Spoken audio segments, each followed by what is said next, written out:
Hello student, today I am going to start my second chapter for class 6. The name of the chapter is सिंधवाद second voyage. सिंधवाद की दूसरी यात्रा.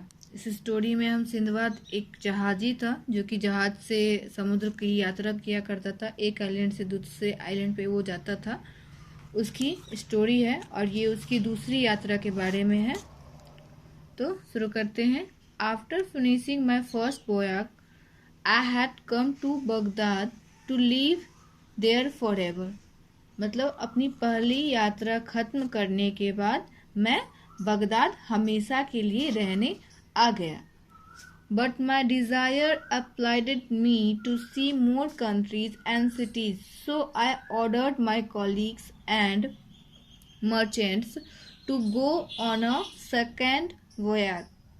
लेकिन मेरी जो इच्छा थी दूसरे देशों दूसरे शहरों को देखने की, वो बहुत प्रबल हो गई थी और मैंने अपने कॉलिग्स को यानी कि अपने साथियों को और व्यापारियों को ये आज्ञा दिया कि वो मेरे साथ दूसरी यात्रा पर चले. I left my house. मैंने अपना घर छोड़ दिया. My soul was filled with longing and drew me once more to ocean. मतलब मेरी जो आत्मा थी वो पूरी तरह से लालसा से भरी हुई थी और वो मुझे फिर से समुद्र की तरफ खींचकर ले गई. I went off with a number of merchants in order to engage in barter all over the world, as I sought to deceive myself, though in reality it was the sea which attracted me. मतलब मैं पूरी दुनिया में वस्तु विनिमय में संलग्न होने के लिए कई व्यापारियों के साथ रवाना हुआ, क्योंकि मैं खुद को धोखा देने की कोशिश कर रहा था. हालांकि वास्तव में यह समुद्र ही था जिसने मुझे आकर्षित किया था. मतलब सिंधवाद बोल रहा है कि मैं बहुत सारे मर्चेंट्स के पास, व्यापारियों के पास गया ताकि मैं उनके साथ व्यापार कर सकूं, उनसे कुछ सामान लेकर के फिर उस सामान को दूसरे जगह बेचूं. इस तरह का वो व्यापार करना चाहता था, इसलिए वो बहुत सारे व्यापारियों से मिला और वो खुद में सोचा कि मैं खुद को ही धोखा दे रहा था. हालांकि ये समुद्र ही था जो मुझे अपनी तरफ खींच रहा था. And so we sailed for a time until we reached a pleasant island on which fruits simmered in scarlet ripeness among dark leaved trees. और हम तब तक चलते रहे समुद्र में जब तक कि हम एक सुखद द्वीप, मतलब सबसे अच्छे द्वीप में, आइलैंड पे नहीं आ गए, जिस आइलैंड पे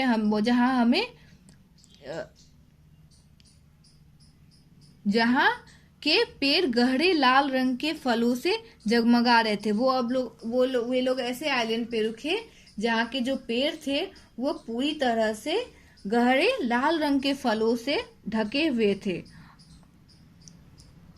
The fragrance of blossom wafted towards us. Birds sang sweetly and the water of stream sparkled in the sunshine. वहाँ की जो खुशबू थी वो हमें अपनी तरफ खींच रही थी और जो बर्ड्स थे वो बहुत अच्छा गाना गा रहे थे. वहाँ के जो नदियों का जो पानी था वो सूरज की रोशनी में बहुत चमक रहे थे. The whole crew dismounted.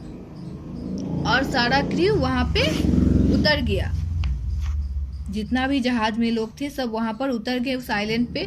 Mindful of the island of my first voyage. मतलब पहली यात्रा को ध्यान में रखते हुए I cautiously tested the ground most thoroughly lest a similar fate should overtake me.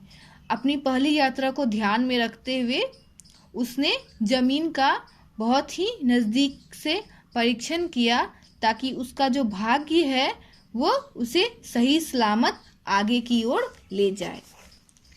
This time it really was land. और इस समय यह सच में जमीन ही था. But The other passengers lost sight of me during my exploration of the island.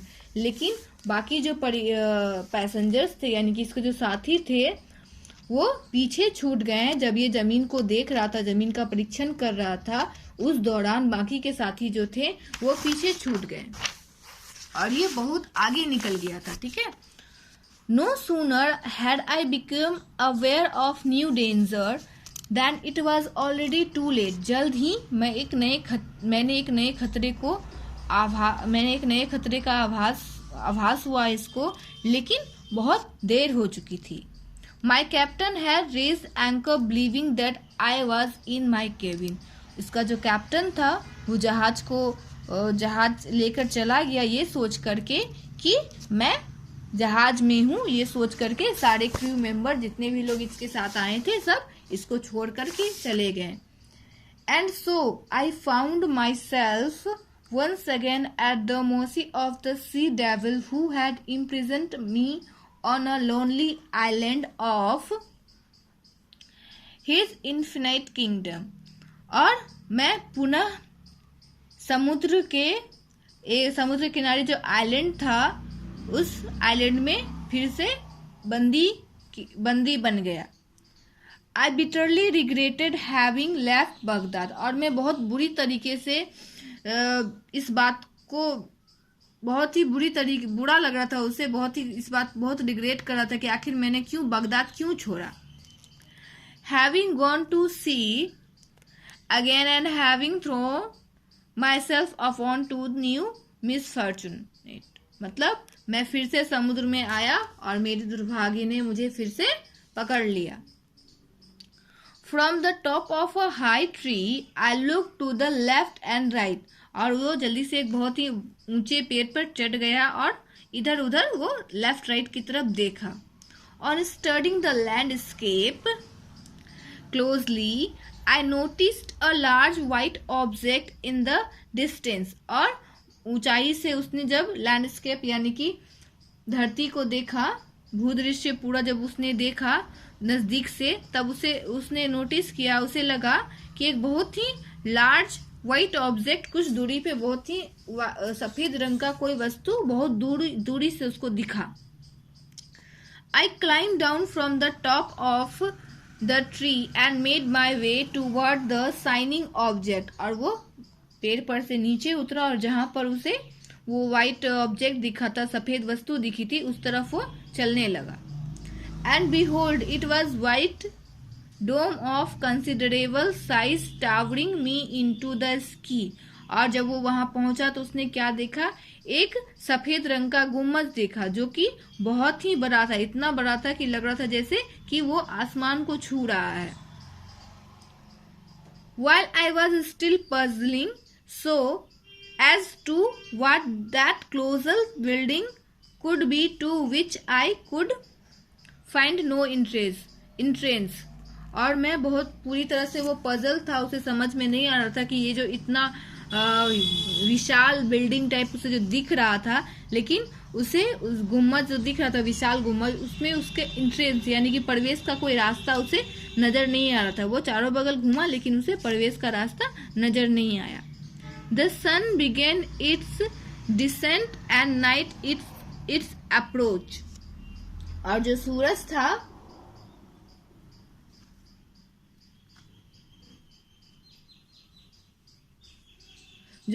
था वो डूबने वाला था और जो रात थी वो आने वाली थी। Suddenly the last rays of sunlight were obscured from my side. अचानक से क्या हुआ? सूरज का जो अंतिम रेखा किरण था वो छुप गया, मतलब सूरज उसको नजर नहीं आ रहा था। At first I thought it was a cloud. पहले मुझे लगा कि शायद बादल होंगे। But on raising my eyes on to the sky, और जैसे ही मैंने आसमान की तरफ अपनी आंखें ऊपर की, I saw a huge bird of enormous girth with immense wings. मैंने एक बहुत ही विशाल पक्षी को देखा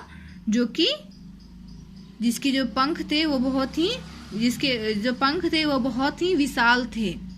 I remembered hearing about a gigantic bird called the roc, which lived on a lonely island and was said to feed its young on baby elephants. मतलब और तभी मुझे याद आया, मैंने सुना था कि एक बहुत ही वीरान आइलैंड पे एक विशाल बर्ड रहता था जिसका नाम रोक था, और जो अपने जो खाने में, मतलब कि जो खाना में वो हाथी को खाता था। खाने में वो इतना विशाल था कि वो पूरे हाथी को खा जाता था। I now realised what the huge dome was. और अब मुझे समझ में आ गया वो जो विशाल गुम्बद था वो क्या है। The egg of this gigantic bird, और वो इस विशाल पक्षी का अंडा था। No sooner had I come to this conclusion than the bird settled on the dome, spread its wings over it to brood, and fell asleep. जल्द ही मुझे समझ में आ गया वो जो पक्षी था वो उस अंडे के ऊपर बैठा और सो गया। Its claws stretched out on the earth behind it, और उसके जो पैर थे वो उसके पीछे, मतलब कि वो धरती पे अपने पूरे पैर को फैला करके बैठा हुआ था। As soon as I saw this, मैंने जैसे ही इसे देखा, I took the turban from my head, वो अपने हेड से उसने जो पगड़ी पहनी हुई थी उसे उतारा, folded and twisted it until it resembled a rope, which I proceeded to tie firmly around my waist and bound myself securely to the bird's claws. और उसने अपना पगड़ी उतारा, उसे मोड़ा, घुमाया, और तब तक मोड़ते घुमाते रहा जब तक कि वो एक रस्सी के तरह नहीं बन गया। और उसके बाद फिर उसने उसे अपने वेस्ट पे यानी कि कमर पे बांधा। फिर उसने उसे फिर पक्षी के पैर पर बांध दिया। एक छोर अपने कमर पे बांधा और एक छोर पक्षी के पैर से बांध दिया। Perhaps it will carry me to a land with cities and people, which will be better than remaining imprisoned on this island. उसने यह सोचकर ऐसा किया कि शायद हो सकता है ये पक्षी जब उड़े तो मुझे किसी लैंड पे जहाँ पे इंसान रहते हैं, सिटीज़ हैं, बहुत सारे शहर हैं और इंसान रहते, वहाँ उतार दे। यहाँ इस वीरान आइलैंड पे रहने से तो अच्छा यही है कि मैं वहाँ चला जाऊँ। I was not mistaken, मैं गलत नहीं था। As soon as red sky of early dawn became visible, the bird rose with a raucous scream from the egg and flew up so high into the air with me that I believed it had reached the clouds of the sky. तो As soon as the red sky of early dawn became visible, जैसे ही सुबह हुआ, सूरज की पहली किरण जब जमीन धरती पर पड़ी, the birds rose with a raucous scream from the egg and flew up so high into the air with me. और जो पक्षी था जैसे ही सुबह हुआ वो आकाश की तरह बहुत ऊपर उड़ने लगा।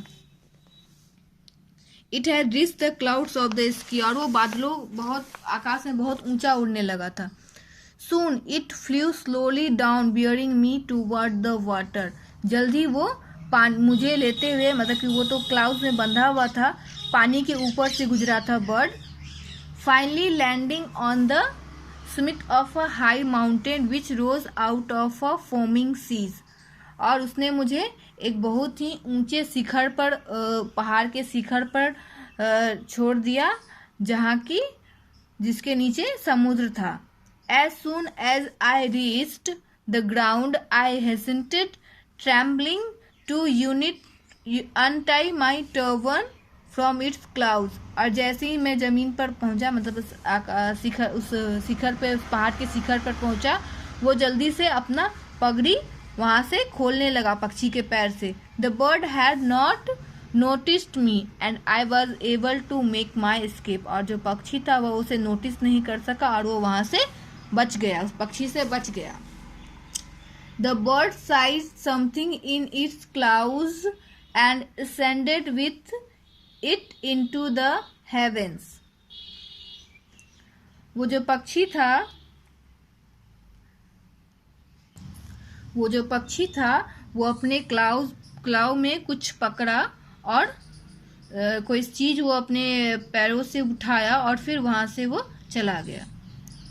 I saw that it was a snake of extraordinary length. उसके बाद क्या हुआ, इसने एक सांप को देखा जो कि बहुत ही ज़्यादा लंबा था, जिसका जो लेंथ था वो एक्स्ट्रा ऑर्डिनरी था, मतलब साधारणतया जैसा सांप का साइज होता है उससे बहुत ज़्यादा बड़ा. Astonished, I walked on and realized that I was at the entrance of a gorge, the bottom of which was covered with a huge layer of diamonds as big as fates. मैं बहुत चकित हो गया था क्योंकि जहाँ पे वो वॉक कर रहा था वो एक ऐसे जगह वो वॉक कर रहा था जो कि पूरी तरह से डायमंड से कवर्ड था पूरा, और उसका जो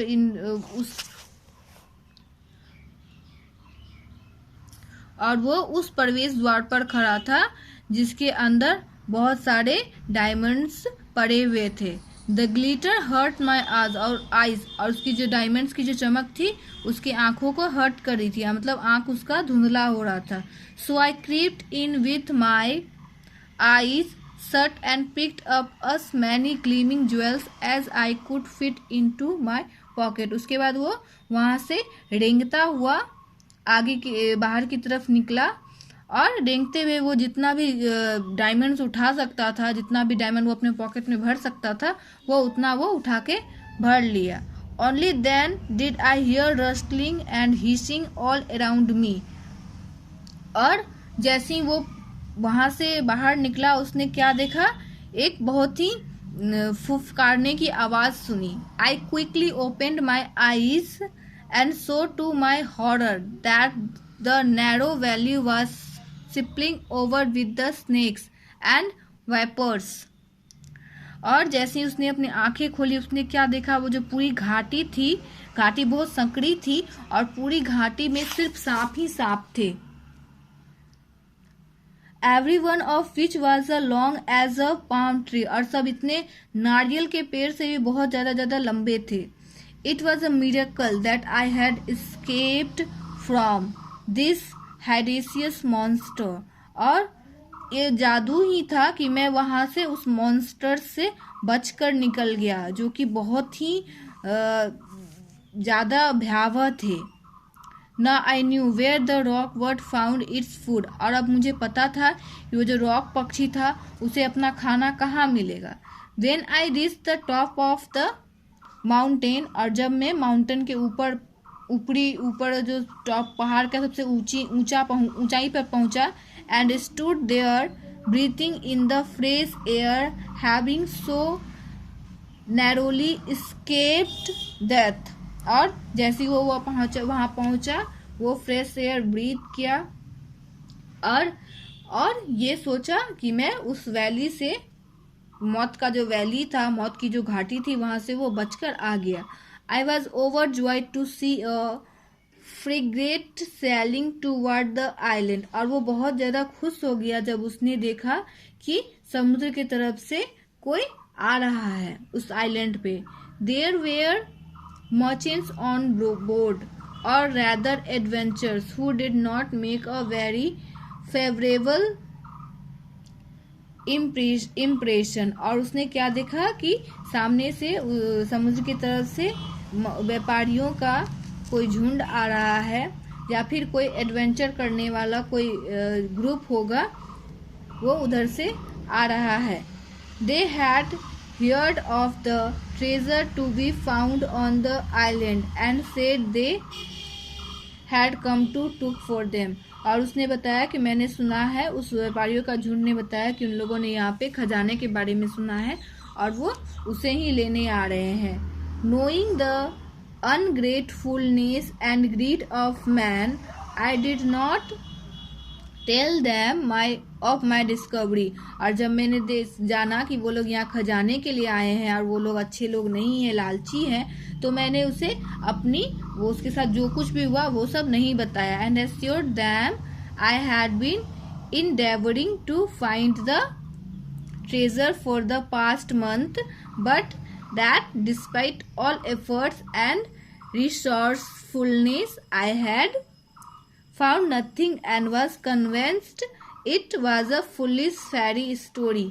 और उसने उन लोगों को उस ग्रुप को ये विश्वास दिलाया कि वो भी यहाँ खजाने के लिए आया था, लेकिन बहुत दिनों से वो यहाँ बहुत महीनों से भटक रहा है, लेकिन उसे कोई खजाना नहीं मिला।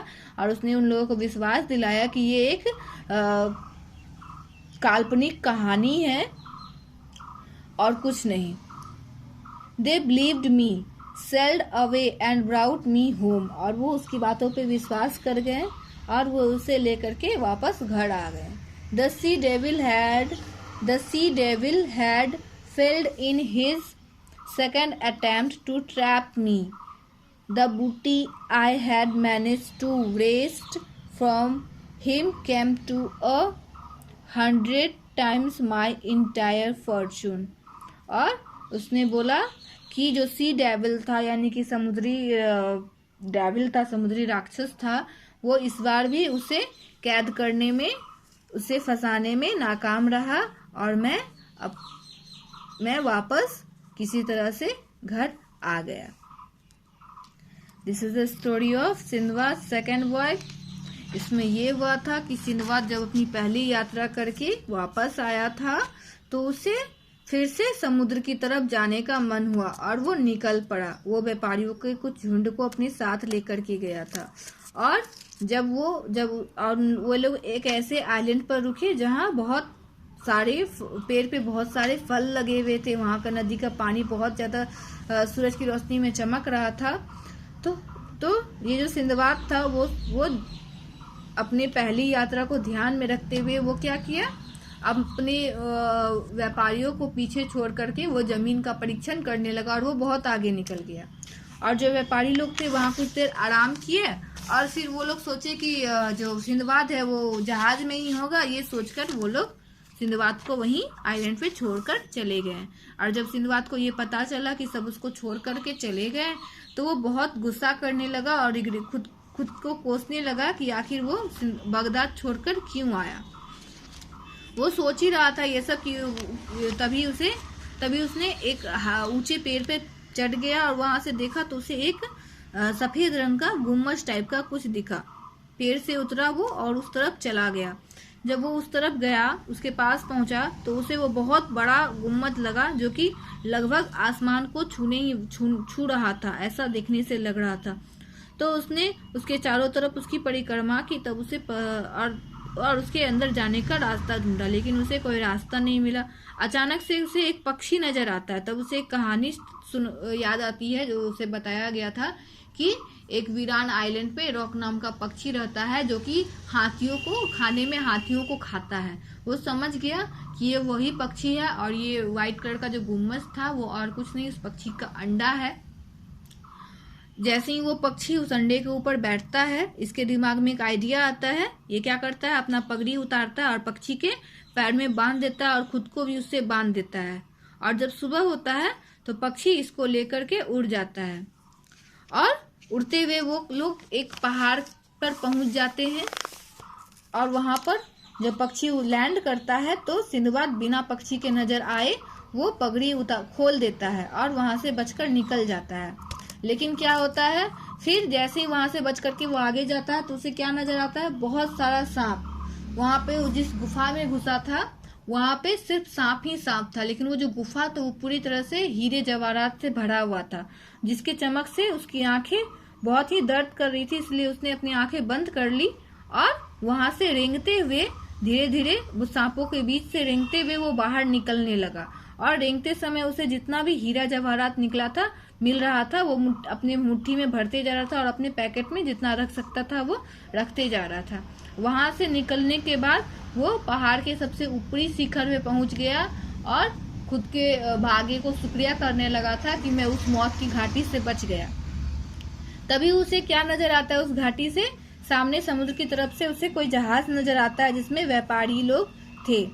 और जब उन व्यापारियों से ये पूछता है कि आप लोग यहाँ क्यों आए हैं, तो वो लोग बताता है कि हम लोगों को पता चला कि यहाँ कोई खजाना है, हम उस खजाने को लेने आए हैं।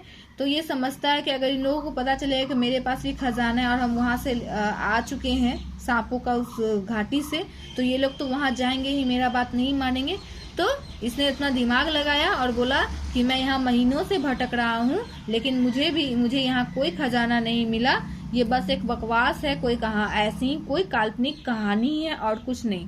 तो सारे लोग इसकी बात पे बिलीव कर गए और इसे लेकर के वापस चले आए। ये अपना घर चला आया और ये बोला, अपने आप में ही बोला कि मैं फिर से उस समुद्री राक्षस से बच गया जो मुझे फिर से कैद करना चाहता था। That's it. Story is finished.